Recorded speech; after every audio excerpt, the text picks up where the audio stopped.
질병의 고통과 세상의 비난 속에 너무나 억울한 성탄들이 되었습니다. 주님, 우리의 죄와 허물을 용서하여 주시옵소서. 긍휼히 여겨 주시옵소서. 속히 이 어려움에서 벗어나게 하여 주시옵소서. 이제는 우리의 기도에서 코로나19라는 말이 없어지고 오직 감사의 기도만이 될 수 있도록 인도하여 주시옵소서. 오늘도 많은 교회들이 영상으로 예배를 드립니다. 회개하는 시간으로 인도하시고 전지전능하신 주님, 영상 예배를 드리는 그곳에도 주님이 계시는 줄 믿습니다. 은혜를 베풀어 주시옵소서. 저희 세봉교회도 어려운 가운데 예배를 드립니다. 귀한 말씀을 전하시는 목사님, 주님의 안중에 붙잡아 주시고 전하시는 말씀으로 인하여 저희들에게는 이 어려움을 이길 수 있는 새 힘을 주시옵소서. 오늘도 건강과 물질로 인하여 어려운 성도님들이 계십니다. 찾아가 위로하시고 치료하여 주시옵소서. 말없이 예배를 돕는 손길과 영상으로 예배를 드리는 곳에 계시는 주님께 감사하며 예수님의 거룩하신 이름으로 간절히 기도합나이다. 아멘.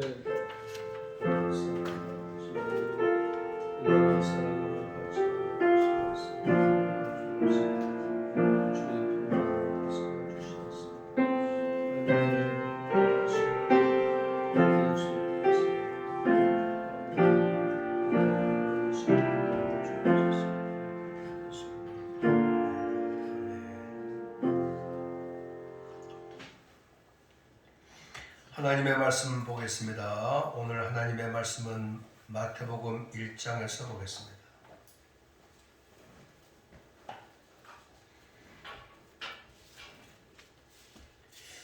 마태복음 1장 18절에서 25절까지를 같이 읽겠습니다.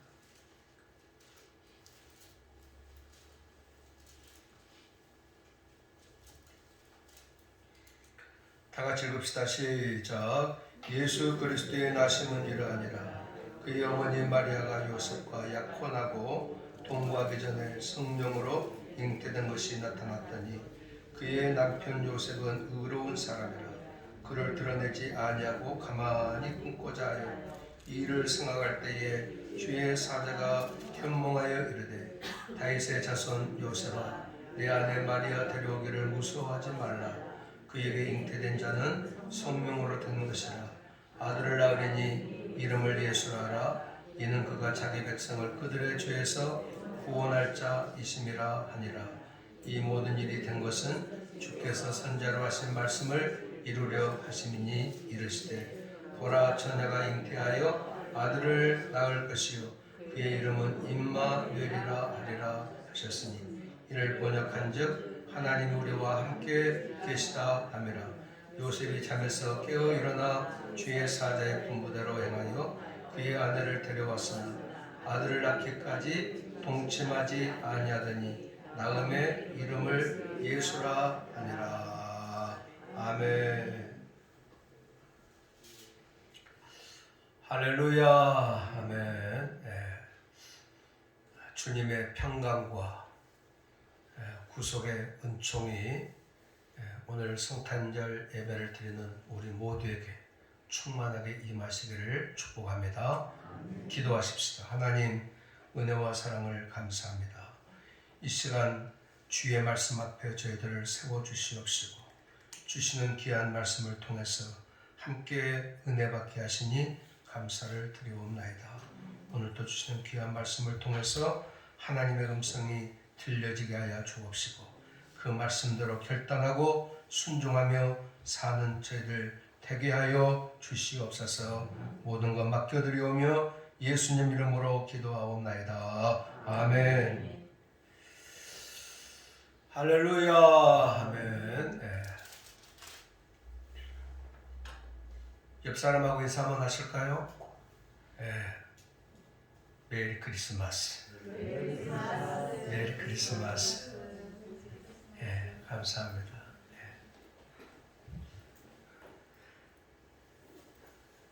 금년 한 해는 성탄절도 잃어버리고 또 2020년 한 해도 우리가 도둑 맞아버린 것 같은 그런 인생을 살고 있지 않나 생각이 듭니다. 예, 온통 코로나에 매몰이 돼가지고 정말 인생 사는 것 같지 않는 겨우 정말 사투를 벌이면서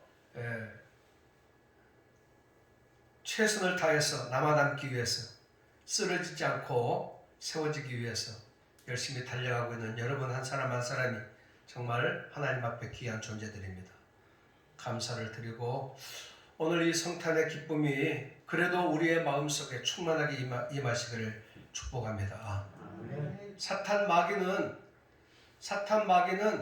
이 땅에서 여러 가지 이유를 통해서 환경을 조성하고 만들어서 성탄절을 잃어버리게 만들어요.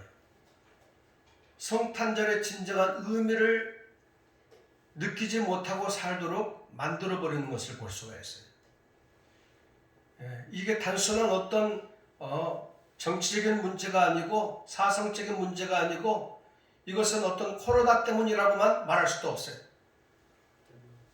그래도 옛날에는 성탄절이 다가오면 길거리에서 흰 눈 사이로 썰매를 타고 이런 캐롤송이라도 들렸다고. 가게에 들어가면은 그래도 성탄절 분위기라도 느껴졌다고. 근데 요상하게 최근에 들어와서 금년만이 아니에요. 길거리에서 캐롤송이 사라졌어요. 성탄절의 의미를 되찾기가 어려운 그런 때를 맞이하고 있어요. 이게 저는 우리 성도들의 영적인 함수 관계하고 다 관계가 있다고 생각이 듭니다. 영적으로 다운되고 영적으로 우리가 나태함 갖고 영적으로 우리가 어려워지기 시작한 때부터 성탄절이 하나의 휴일처럼 지나가고 말았어요. 성탄절의 진정한 의미를 되찾고 성탄절에 기뻐하고 감사하고 찬양하고 새벽송 돌고 축제 분위기 속에서 예배하는 때가 어느 때가부터 없어졌어요. 저는 이게 다 사탄 마귀의 장난이라고 생각합니다.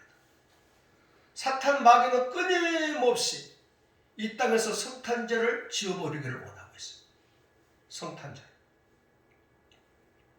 왜냐? 예수 그리스도가 존재하지 않기를 바라고 있고 이 땅에서 모든 정신세계 속에서 문화 속에서 모든 생각 속에서 예수 그리스도를 지워버리기를 원하고 있는 것이 사탄 마귀이기 때문에 사탄 마귀는 끊임없이 우리의 마음속에 성탄절을 사라지도록 만든다.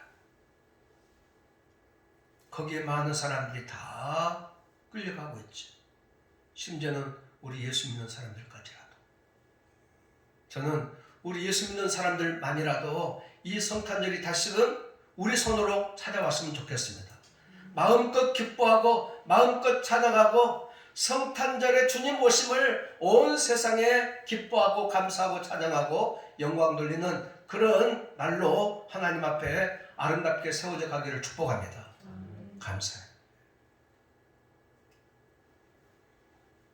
자, 오늘 성경 말씀을 같이 보시면서 함께 은혜를 나누기를 원합니다. 오늘 18절 19절을 다 같이 한번 읽읍시다. 시작.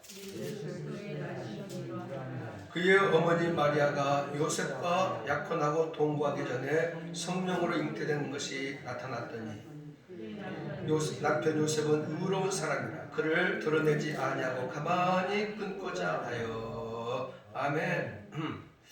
자, 마태복음 가운데서 예수님의 족보를 우리 가운데, 족보가 아니죠, 계보하고 족보하고는 조금 차이가 있죠.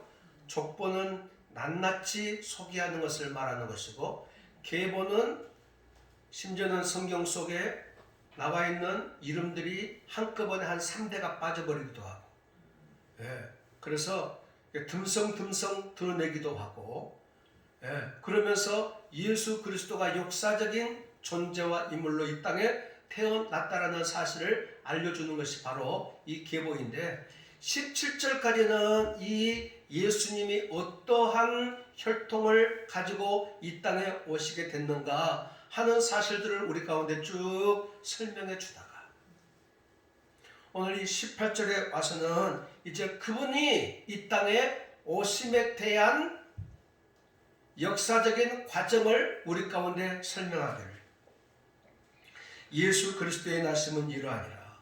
그의 어머니 마리아가 요셉과 약혼하고 동거하기 전에 성령으로 잉태된 것이 나타났더니 그랬습니다. 여기서 이 약혼이라는 말을 하고 있잖아요. 이 약혼은 옛날 성경에는 정혼했다. 약혼은 우리나라에서 생각하고 있는 약혼의 개념하고는 조금 달라요. 우리나라는 약혼 그러면은 앞으로 이 사람하고 나하고는 결혼할 사이야, 결혼할 사람이야 하는 것을 여러 사람들을 불러서 함께 식사를 나누면서 그것을 세상 사람들에게 알리는 차원에서 이 약혼식을 했다라고 그러면은 이스라엘 백성들에게 있어서 이 약혼은 결혼과 동등한 의미를 가지고 있습니다. 약혼을 했다가 파기가 되어지면은요, 이혼 증서를 써줘야 돼요. 약혼을 한 가운데서 성적인 문제가 나타나게 되어지면은 하나님이 정해놓으신 율법에 의하면은 신명기 22장, 신명기 22장 22절로 23절에 보시면 말이죠. 이 사람은 반드시 돌로 쳐 죽이도록 되어 있다고요. 돌로 쳐 죽이도록 되어 있어요. 전인 여자가 남자와 약혼한 후에 어떤 남자가 그를 성읍 중에서 만나 동침하면 너희는 그를 둘 다 성읍 문으로 끌어내고 그 사람들을 돌로 쳐 죽일 것이니. 그러니까 여러분 요한복음에 나와 있는 이 간음의 현장에서 들킨 한 여인을 돌로 쳐 죽이려고 하는 사람들이 둘러싸여서 말이죠. 죽음의 위기 속에 빠져 있는 그 상황을 우리가 알고 있잖아요. 바로 다 이런 거하고 관련이 되어 있어요. 그러니까 돌로 쳐 죽이겠다라고 써 있는 사람들은 지금 하나님께서 말씀하신 이 율법의 원칙에 잘 순종하는 차원에서 지금 죽이려고 하고 있는 모습이라고요. 그래서 철저하게 이 결혼하고 이 약혼이 같은 의미로 받아졌어요. 그런데 약혼을 한 다음에는 1년 동안의 기간을 갖습니다. 신부의 집에서 약혼을 한 다음에 이 신랑 될 남자는 마지막 한마디의 이야기를 나누고 내가 1년 후에 오늘 시간이 정해져 있지는 않지만은 어느 때 올는지 모르겠지만은 내가 오늘 당신에게 다시금 찾아올게. 그렇게 하고 1년 동안 아버지에게 가죠. 아버지와 함께 있으면서 결혼해서 신부가 살 집을 초소를 준비하고 집을 짓는 일을 열심히 하는 거죠. 성경 속에 내가 너희를 위해서 초소를 예비하러 가노니 그 말씀 있잖아요. 다 거기하고 연관된 그런 말씀들이에요. 그래서 1년 동안 이 신부된 여인과 헤어져 있는 가운데 신부가 결혼해서 행복하게 살 수 있는 집을 마련하고 가장으로서의 역할을 어떻게 해야 되는지를 배우는 기간이 이 1년의 기간이에요. 그러면 신부는 그날을 기다리면서 어머니랑 같이 신부 수업을 열심히 하죠. 전라도 사람이면은 음식 요리하는 것을 더 열심히 배우고 바느질하는 방법도 배우고 신랑을 맞이해서 행복하게 가정을 꾸릴 만한 그런 마음 준비를 하면서 모든 신부 수업을 쌓는 것이 바로 이 약혼의 기간이에요.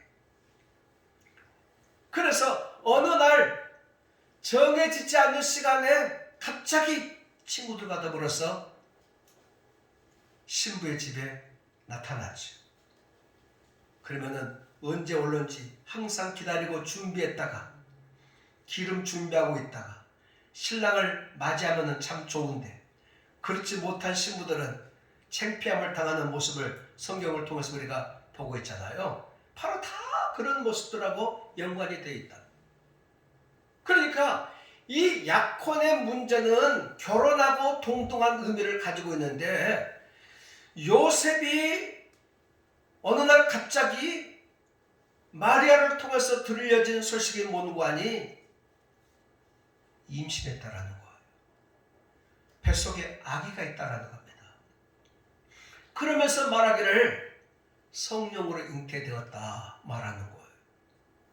아니 성령으로 잉태됐다는 말이 무슨 말인가?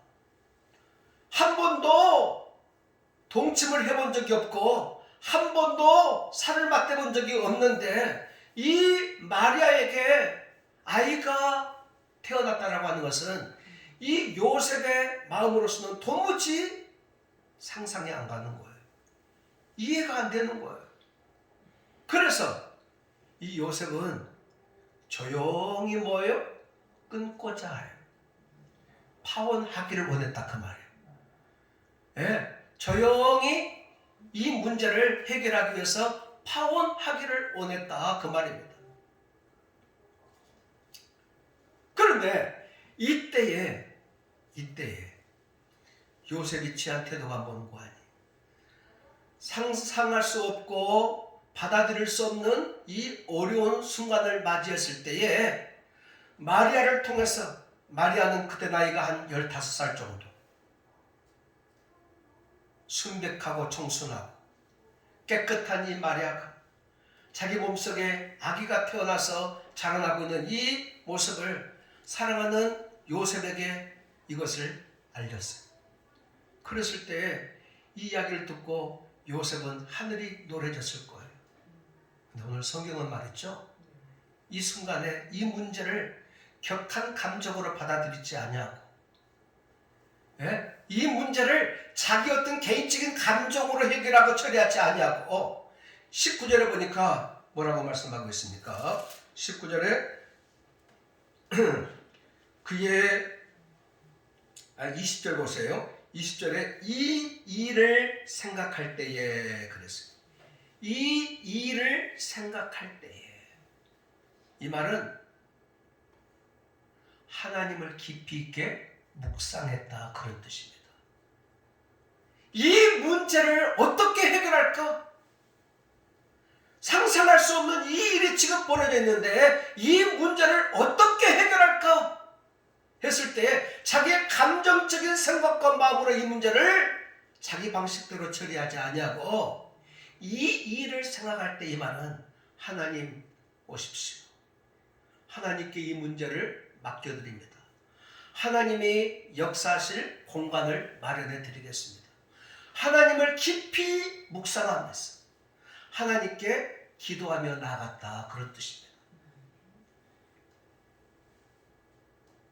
여러분 우리 인생 살아가면서 내가 생각하지 못하는 힘들고 어려운 일이 일어날 때 그때마다 내 본능적으로 그 문제를 해결하려고 하지 아니하죠. 여러분들도 하나님 앞에 가지고 나아가 하나님께 묻기를 바랍니다. 어떻게 했으면 좋겠습니까? 하나님 나에게 가르쳐 주세요. 여러분 그 앞절에 보니까 요셉은 의로운 사람이라 그랬잖아요. 이 의로운 사람이라는 이 말이 그가 무슨 도덕적으로 선행을 베풀고 좋은 사람이었다 이것을 말하는 것이 아니에요. 이 의로운 사람이라고 하는 것은 요셉은 하나님과의 관계 중심적으로 산 사람이었다 하는 것을 우리 가운데 말씀하고 있는 것이거든. 어려움이 있을 때 말씀으로 문제를 해결하려고 하고 어려운 문제가 있을 때 기도함으로 침묵하고 고요함 속에서 하나님을 깊이 있게 묵상하면서 나가기를 원했던 사람이었다 하는 것을 우리 가운데 말씀해 주고 있는 거예요. 자, 그래서 이 요셉은 이 어려운 위기의 순간 앞에 하나님 앞에 나아가 하나님의 도우심을 간절히 구하고 하나님의 음성을 듣기를 원했을 때 하나님께서 그 음성을 들려주세요. 뭐라고 들려주세요? 현명하여 다윗의 자손 요셉아, 내 아내 마리아 데려오기를 무서워하지 말라. 그에게 잉태된 자는 성령으로 된 것이라. 하나님께서 나타나셔가지고 요셉에게 말하기를, 요셉아, 마리아 데려오기를 무서워하지 마라. 데려와라 그 말. 데려와라 그 말. 그럴 때 24절에 보니까 요셉은 결단하고 순종해서 데려오지요. 시작. 요셉이 잠에서 깨 일어나 주의 사자의 분부대로 행하여 그의 아내를 데려왔으나. 아멘. 여러분, 우리가 하나님 앞에 나아가서 하나님 앞에 내 모든 문제들을 토해놓고 하나님의 도우심을 구하기 전까지는 갈등도 할 수가 있고 마음속에 고통도 느낄 수가 있고 많은 어려움에 직면할 수가 있어요. 그런데 일단 가지고 나아가서 하나님 앞에 모든 것을 다 맡기고 하나님께서 말씀하시는 주의 음성을 들었을 때는 그때부터는 잡념은 사라지고 염려 근심은 끝나고 그때부터는 하나님의 뜻 앞에 순종해야 될 줄로 믿습니다. 데려와라. 걱정하지 말아라. 그럴 때 요셉은 결단하고 이 마리아를 데려왔어요. 왜냐하면 그래도 같이 있어야만, 같이 살아야만 배가 더 많이 불러온달지라도 사람들의 눈에서 손가락질에서 면할 수가 있겠다라는 그런 생각이 들었어요. 그런데요, 오늘 이 성경 가운데서 한 가지 우리 가운데 주목하게 하시는 말씀이 뭐는가니 이 요셉을 가리켜서 다윗의 자손 요셉아 그렇게 부르고 있어요. 뭐라고요? 다윗의 자손 요셉이라고 부르고 있어요. 여러분, 여자의 후손 가운데서 태어난 이 예수 그리스도가 다윗의 혈통 가운데서 나왔다고 하는 사실을 우리 가운데 이미 말씀해 주고 있지만은 이 요셉도 다윗의 혈통 가운데 한 사람으로 서 있는, 우리가 역사적으로 봤을 때 이 요셉이라고 하는 이 청년은 다윗의 27대 후손이에요. 다윗의 27대 후손. 그러면은 왕통의 혈통을 이어받은 사람이니까 이 요셉도 얼마든지 평안한 시절을 살아갈 때는 잘 먹고 잘 살 수 있는 그런 환경 속에서 대접받고 살아갈 수가 있었지. 그런데 이스라엘 백성들이 하나님의 뜻을 거역하고 우상 숭배하고 하나님을 멀리 떠나 있는 삶을 살아갈 때에 하나님께서 바벨론이라고 하는 이 나라를 들어서 이스라엘을 침략하고 그래서 모든 백성들을 다 포로로 끌려가지 않습니까? 그럴 때 이스라엘 백성들은 다 흩어지기 시작을 했어요. 그런 이후에 요셉이라는 이 한 청년도 지금은 한 베들레헴이라고 하는 촌락의 한 구통에 지금 머무르 있는 무명의 인물에 불과한 사람으로 서 있게 됐지만은, 그러나 이 요셉도 뭐예요? 다윗의 혈통 가운데 한 사람으로 그렇게 말하고 있어요. 우리가 잘 알고 있는 것처럼 예수님으로부터 14대가 바벨론 포로로 끌려갈 때까지, 바벨론 포로에서부터 다윗까지가 뭐예요? 14대. 다윗부터 아브라함까지가 뭐예요? 14대. 그렇게 말하고 있잖아요. 벌써 17장까지, 17절까지, 1절부터 17절까지의 내용이 다 그 내용이거든. 14대, 14대, 14대를 계속해서 언급하고 있잖아요. 그래서 이스라엘 백성들이 그토록 믿음의 조상으로 우리의 참 모델을 삼을 만한 하나님의 사람으로 아브라함을 말씀하고 있고, 그 다음에 다윗을 이야기하고 있는데, 여러분, 아브라함과 다윗이 그토록 이스라엘 백성들이 추앙하고 존경하고 본받고 싶은 사람 가운데 한 사람으로 성경은 이야기하고 있지만 그들의 삶을 한꺼풀만 딱 들춰보면은 아브라함도 다윗도 여러분 얼마나 죄악의 대명사처럼 하나님 앞에 깊은 죄악을 범한 사람들이었던가 하는 사실들을 우리가 알 수가 있지. 믿음의 조상으로 추앙받는 아브라함도 여러분 자기의 목숨이 위태로울 때 자기의 아내를 누이라고 그것도 2번씩이나 뭐예요? 거짓말로 꾸며내는 이런 모습들을 볼 때에 참 수치한 모습이 드러나지 않습니까? 우리가 잘 아는 하나님의 마음에 합한 사람이라고 말하는 이 다윗과 같은 사람도 그는 우리아의 아내 밧세바를 취함으로 말미암았어. 이스라엘의 역사 속에 아주 큰 죄악을 범한 한 사람으로 등장하고 있는 것을 볼 수가 있어요.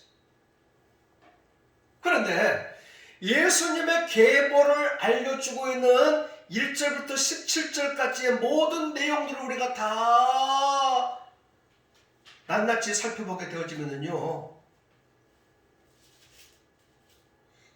여러분 예수님의 계보니까 좀 거룩하고 좀 괜찮은 사람들의 이름들을 많이 거기에다가 드러냈으면 좋겠는데 우리 주님은 자기의 계보를 그렇게 편집하지 않냐, 자기의 계보를 그렇게 미화시키지 않냐, 있는 모습 그대로 다 들춰내고 있는 것을 볼 수가 있어요. 뭐예요? 인간은 다 뭐예요? 죄인이다라는 것을 우리에게 알려주기 위해서. 모든 사람이 죄를 범하였음에 하나님의 영광에 이르지 못했다라고 하는 사실을 알려주기 위해서. 여러분, 이 예수님의 족보 가운데 도무지 이런 사람들이 들어갈 수가 있는가 싶을 정도로 가관이 아닌 그런 인물들이 오늘 이 성경 속에 등장하고 있잖아요. 여러분들 잘 아시는 다말이라는 사람, 다말 여인, 다말 시아버지 유다와 근친 상간에서 아이를 가진 여자 다말. 기생 라합, 이 사람은 여리고의 기생인 사람. 룻이라는 여인, 이방인 모함 여인으로서 나중에 유대인 보아스와 재혼한 사람을 우리가 알고 있지요. 밧세바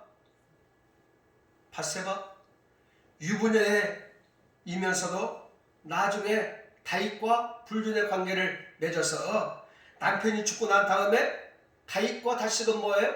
재혼한 사람. 이게 밧세바. 여러분 그 성경 속에 르호보암도 나오지 않습니까? 르호보암도 나온다. 이 르호보암 같은 사람은 지독한 우상 숭배와 폭정 때문에 말이죠, 나라를 두 동강 낸 사람 가운데 한 사람. 이 르호보암. 그래서 예수님의 이 계보 가운데 도무지 우리의 이성과 상식으로는 받아들일 수 없는 그런 사람들이 많이 등장하고 있다고. 뿐만이 아니라 한 사람 한 사람뿐만이 아니라 한 나라의 죄상을 우리 가운데 들춰내고 있지. 이스라엘 백성들이 범죄했을 때에 이 백성들이 다 바벨론으로 포로로 끌려간 사실들을 오늘 이 11절 내용에서도 바벨론으로 사로잡혀 갈 때에 그렇게 말씀하시므로 국가적인 수치도 가감없이 드러내고 있는 것을 볼 수가 있어요. 뭘 말합니까? 개인이나 국가나 하나님 앞에서 다 죄 가운데 빠져 있는 것을 이야기하고 있는 거예요. 우리가 겨울에 눈이 오게 되었지만 하얀 눈이 온 세상을 다 뒤덮잖아요.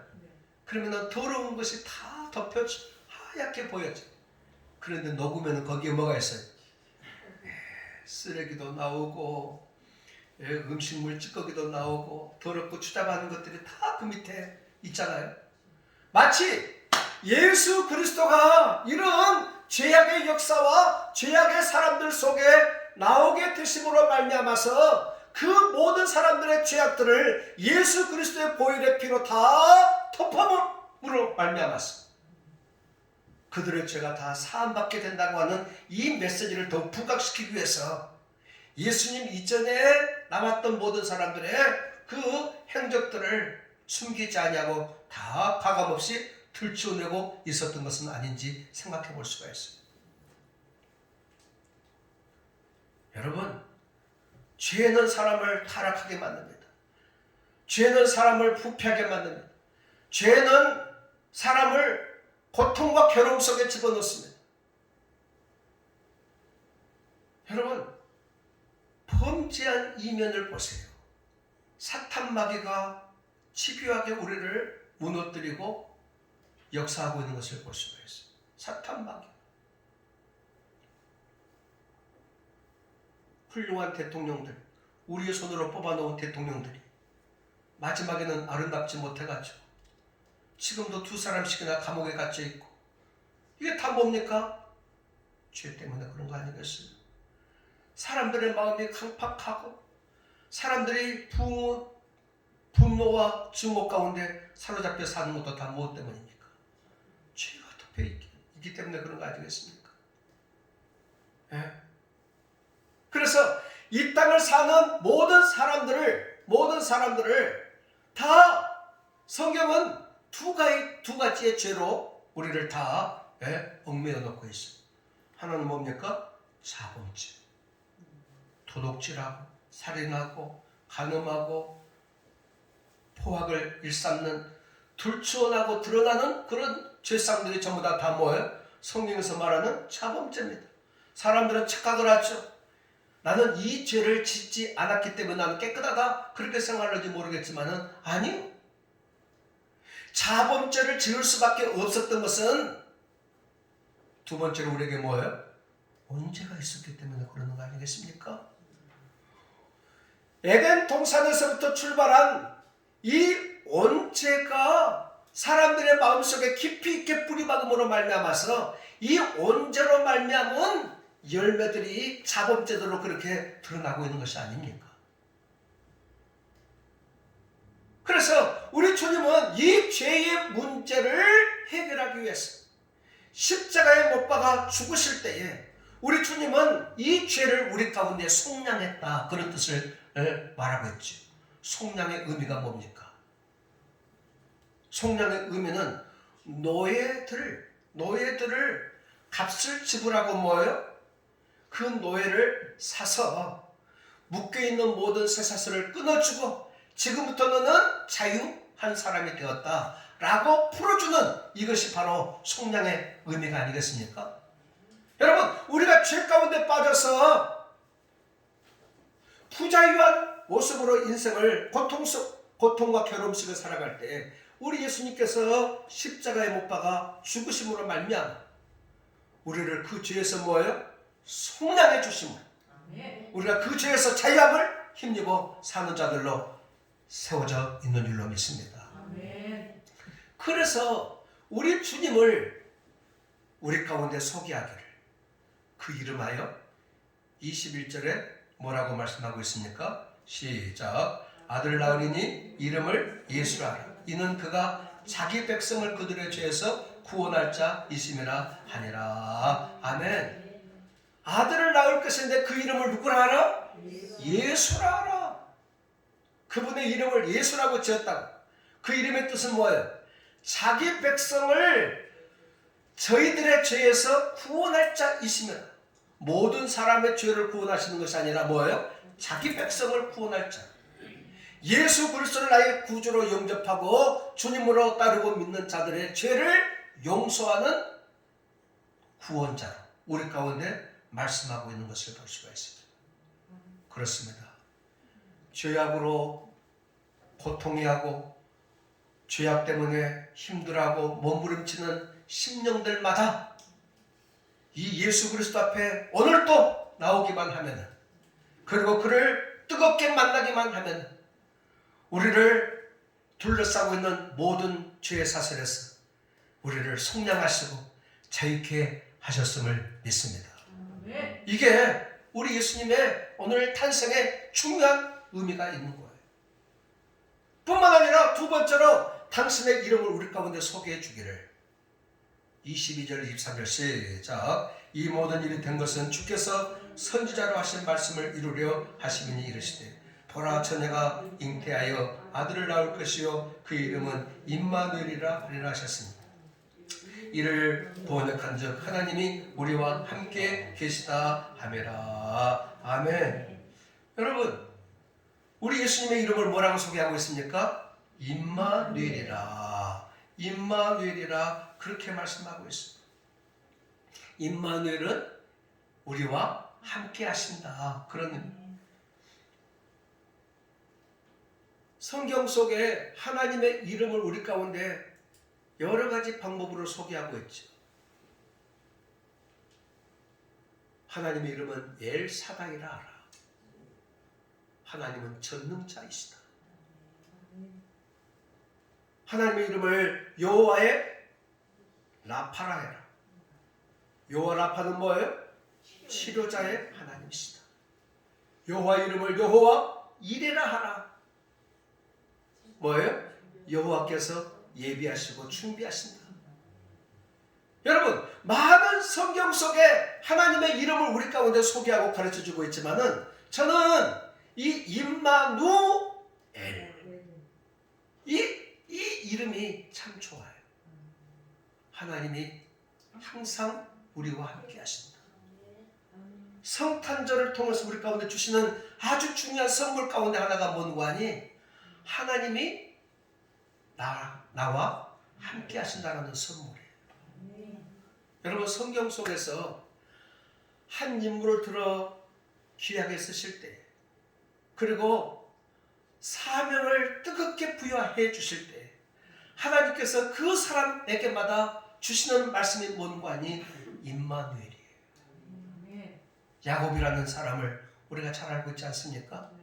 아버지를 속이고 그가 형님의 낯을 피하여 바다나람 삼촌의 집으로 도망칠 때 베델이라는 땅에서 꿈을 꾸는 가운데서 그가 갈등하고 괴로워하고 힘들어할 때 내가 어떻게 이 길을 가야만 되나 하고 힘들어할 때 그 밤중에 주님이 찾아오셔서 야곱아, 네가 어디로 가든지 내가 너와 함께 할게.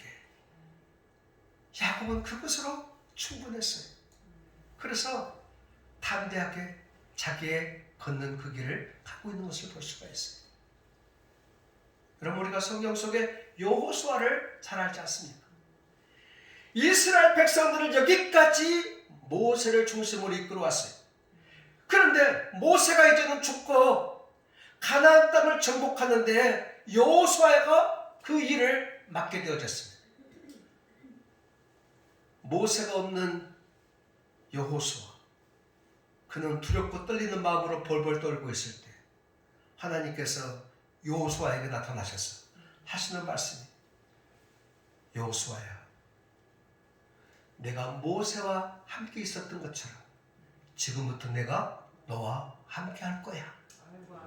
이 말씀을 주셨을 때 그는 이 말씀을 붙들고 두려움과 초조함 속에서 고개를 떨구고 있다가 다시금 고개를 들고 가나안 땅을 정복해 나가는데 담대하게 그 길을 걷지 않습니까? 할렐루야. 아멘. 신약에 들어와서 예수님의 12제자들을 우리가 봅니다.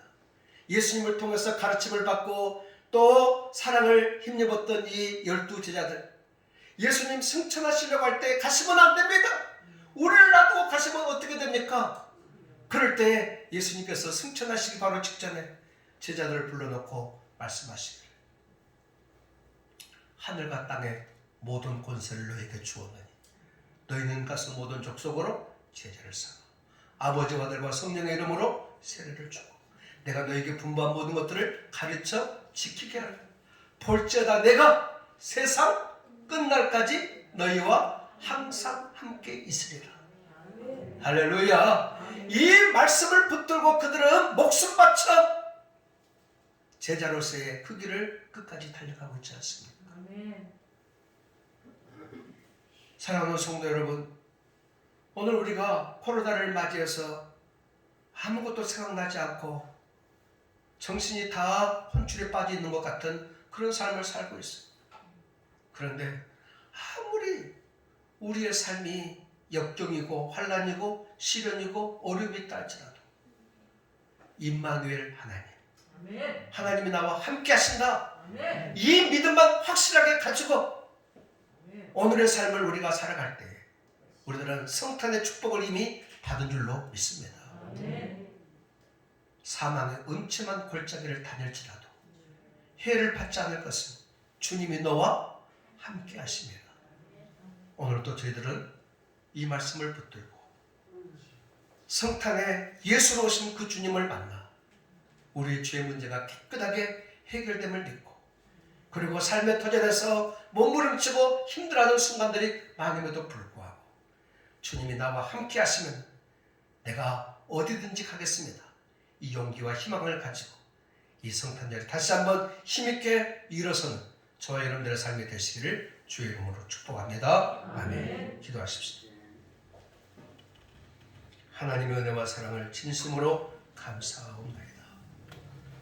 성탄의 축복 가운데 예수를 알고 믿는 것이고 임마누엘의 주님을 알고 삶 속에서 그렇게 아버지 사는 것이 가장 귀한 일인 줄로 믿습니다.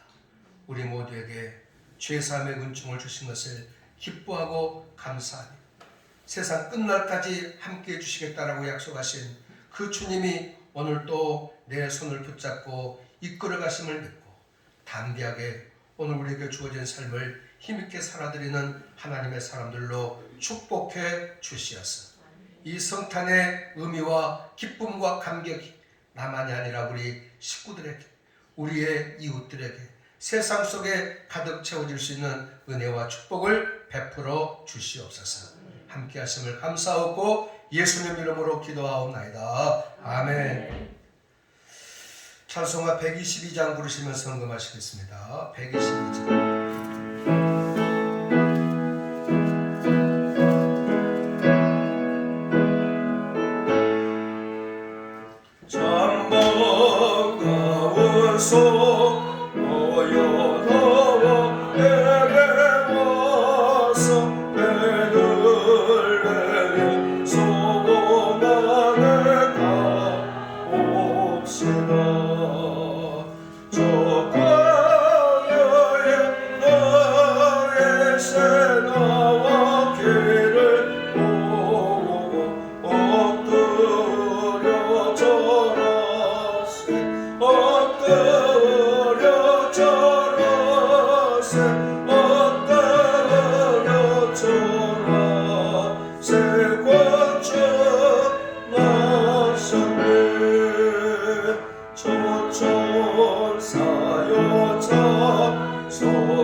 엎드려 졸라세 거절하셨네.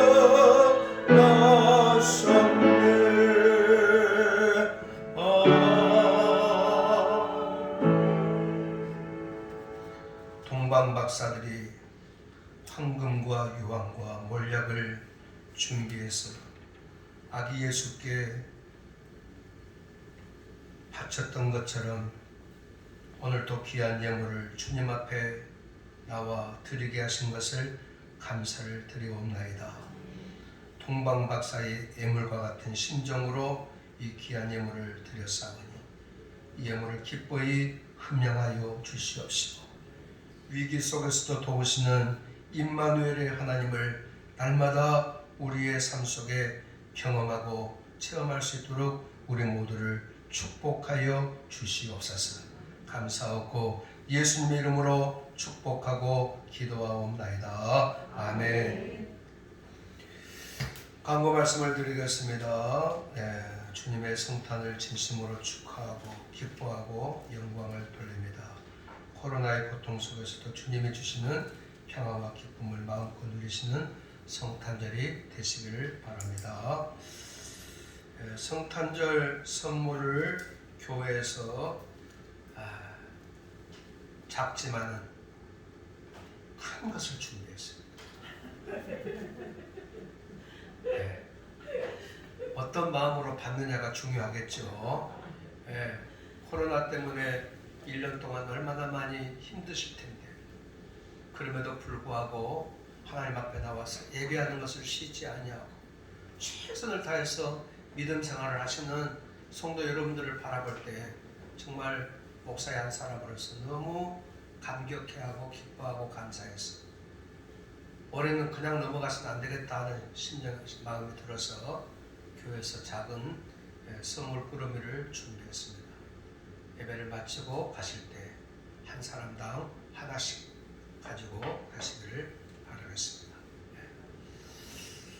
여전도에서 떡대를 준비를 했습니다. 제가 시식을 해보니까 이런 떡국은 내가 처음 먹어봐요. 너무 빛깔도 좋고 양도 많고 정말 좋은데 단돈 10,000원에 판매한다고 합니다. 혹시 안 가져가신 분들은 다 한 봉지씩 없어요? 하여튼 가지고 가시기를 바랍니다. 이제 더 살려고 해도 못 산답니다. 물건이 한정되어 있어가지고 그렇게 하시고 가지고 가시기를 바라겠습니다. 감사한 것은 우리 신이가 어제 은혜 가운데 출산을 했습니다. 여러분들이 많이 기도해 주셔서 너무 감사를 드립니다. 감사를 드립니다. 제가 우리 신이 애기 낳는 것을 정말 보면서 또 나름대로 기도 많이 했죠. 그 양수가 이제 없어지니까 자연분만을 하려고 하면은 유도분만을 해야 된다. 그래서 병원에 이제 이래서 입원을 해가지고 그 유도분만 촉진제를 맞았는데 몸에 아무런 변화가 없는 거예요. 그래서 그 다음날 다시 합시다 해가지고 새벽 5시부터 맞았는데 그래도 변화가 없는 거예요. 그래서 이 자궁이 문이 열려져 있다고 재야 된다고 그러잖아요. 최소한 10cm가 열려져야 되는데 1cm밖에 안 열려요. 얼마나 제가 기도했겠어요.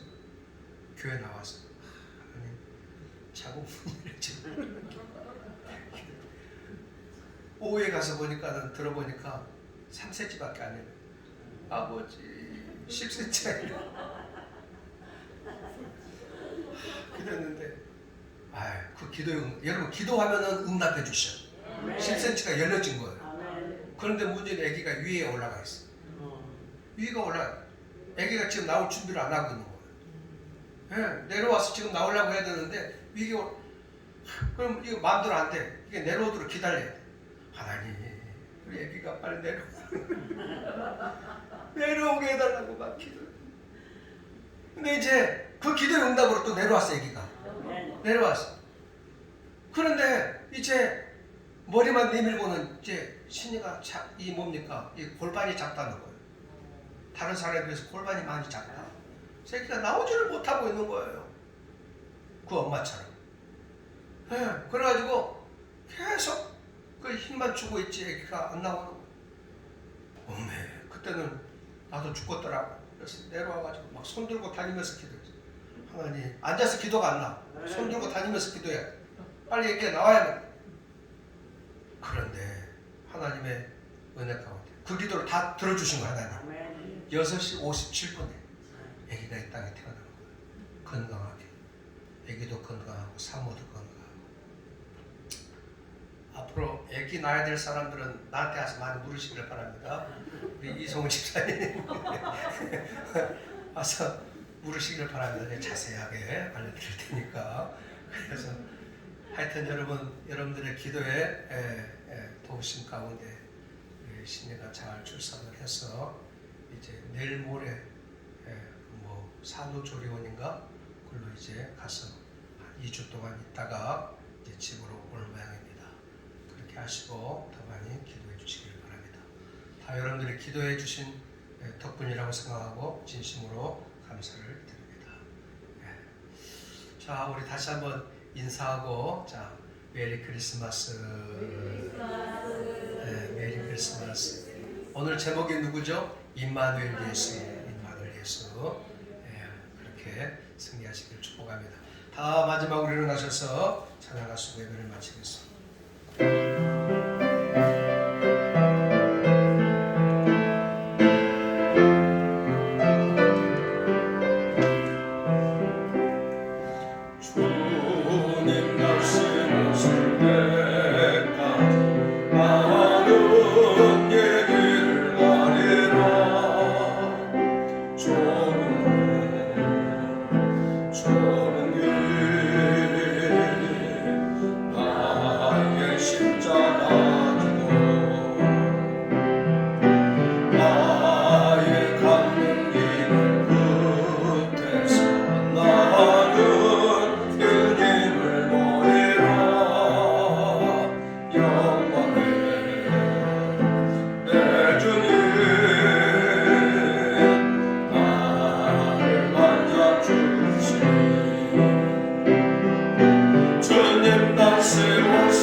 죄악 가운데서 구원하시기 위해서 이 땅에 오신 우리 주님 예수 그리스도의 은혜와 그 죄 가운데서 구원하시기 위해서 십자가에 피 흘려 죽으시기까지 사랑하신 하나님 아버지의 그 크신 사랑과 그 예수 그리스도를 나의 주 나의 하나님으로 믿고 따를 수 있도록 도우시는 성령님의 역사하심이 오늘 임마누엘 예수 그리스도를 성탄절날 뜨겁게 만나 세상 속에서 기쁘고 감사함으로 승리하는 삶을 살아가기로 다짐하고 나아가는 성도들 머리 위에, 저들의 가정 위에, 또 세범교회와 이 나라와 이 민족 위에, 흩어져 주의 복음을 증가하는 선교사님들 머리 위에 이제로부터 영원토록 함께 있을지어다.